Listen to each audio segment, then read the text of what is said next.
Hi అండి, నేను మీ Shilpa Vinay. Welcome to Vincy kitchen. ఈ మిక్స్ రెడీగా ఉందనుకోండి, బిజీ డేస్లో కూడా నిమిషాల్లో హెల్దీ బ్రేక్ఫాస్ట్ తయారు చేసేసుకోవచ్చు.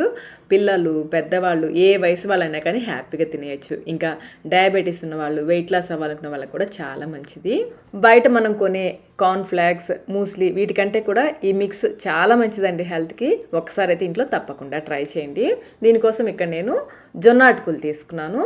4 కప్పుల జొన్న అటుకులు తీసుకున్నాను. ఈ జొన్న అటుకులు సూపర్ మార్కెట్లో అయినా కానీ ఆన్లైన్లో కానీ ఈజీగా దొరుకుతాయి. నేను హెల్త్ సూత్ర వాళ్ళది జొన్న అటుకులు తీసుకున్నాను.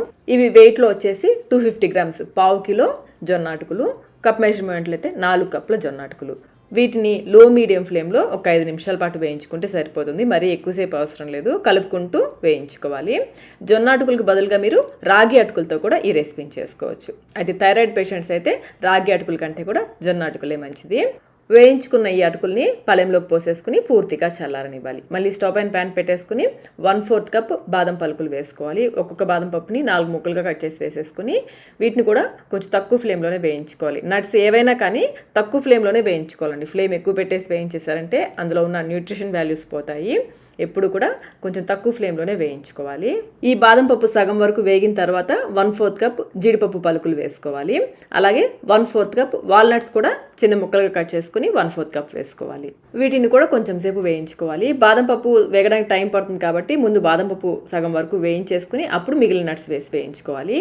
ఇవి కూడా కొంచెం సేపు వేయించేసుకుని ఇప్పుడు ఇందులో 1/4 కప్ గుమ్మడి గింజలు, పంకిన్ సీడ్స్ వేస్తున్నాను. అలాగే 1/4 కప్ పుచ్చగింజలు, వాటర్ మెలన్ సీడ్స్ కూడా వేసేసుకుని వీటిని కూడా కొంచెం సేపు వేయించుకోవాలి. ఈ నట్స్ ఇవే వేయాలని లేదండి, మీకు నచ్చినవి మీకు అందుబాటులో ఉన్నవి వేసుకోవచ్చు. అలాగే నట్స్ని పచ్చిగా తినే కంటే కూడా నానపెట్టుకుని కానీ ఇలా వేయించుకొని కానీ తింటే డైజెషన్ ఈజీగా ఉంటుంది. చూడండి, ఈ విధంగా లైట్గా కలర్ చేంజ్ అవుతాయి. ఈ విధంగా వేయించేసుకుని వీటిని జొన్న అటుకులు వేసుకున్నాం కదా, అదే ప్లేట్లోకి వేసేసుకోండి. వేసేసుకుని వీటిని పూర్తిగా చల్లారనివ్వాలి. ఇంకా వీటితో పాటుగా నేను 1/4 కప్ వచ్చేసి కిస్మిస్ వేస్తున్నాను. అలాగే 1/4 కప్ క్రాన్బెర్రీస్ కూడా వేస్తున్నాను. మీ దగ్గర క్రాన్బెర్రీస్ లేకపోతే 1/2 కప్ కిస్మిస్ వేసేసుకోవచ్చు.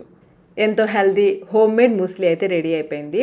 ఇది పూర్తిగా చల్లారిన తర్వాత ఎయిటెడ్ బాక్స్లో పెట్టి స్టోర్ చేసేసుకుంటే మీకు 1 మంత్ వరకు కూడా ఫ్రెష్గా నిల్వ ఉంటుంది. ఇదైతే మార్నింగ్ బ్రేక్ఫాస్ట్కి బెస్ట్ ఆప్షన్ అండి. చాలా చాలా హెల్దీ. మార్నింగ్ బ్రేక్ఫాస్ట్గా తినొచ్చు, అలాగే ఈవినింగ్ టైంలో స్నాక్స్గా కూడా తినొచ్చు.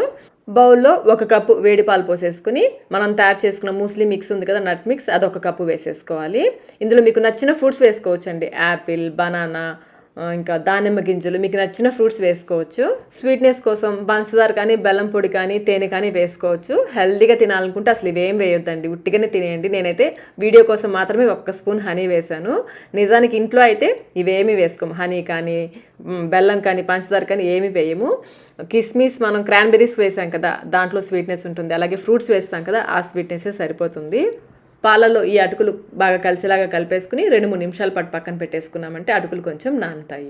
దీన్నే మీరు పెరుగుతో కూడా తినొచ్చు. పాలకు బదులుగా పెరుగు వేసుకొని కూడా తినొచ్చు. మరి ఇంత హెల్తీ జొన్న అటుకులతో చేసిన మూస్లీని మీరు కూడా ఇంట్లో ఒకసారి తప్పకుండా ట్రై చేయండి. ట్రై చేసి మీకు టేస్ట్ ఎలా అనిపించిందో మాకు కమెంట్ రూపంలో తెలియచేయండి. వీడియో నచ్చినట్లయితే లైక్ చేయండి, మీ ఫ్రెండ్స్కి, ఫ్యామిలీ మెంబర్స్కి షేర్ చేయండి. ఇలాంటి మరిన్ని రెసిపీస్ కోసం మన ఛానల్ని సబ్స్క్రైబ్ కూడా చేసుకోండి. Thank you.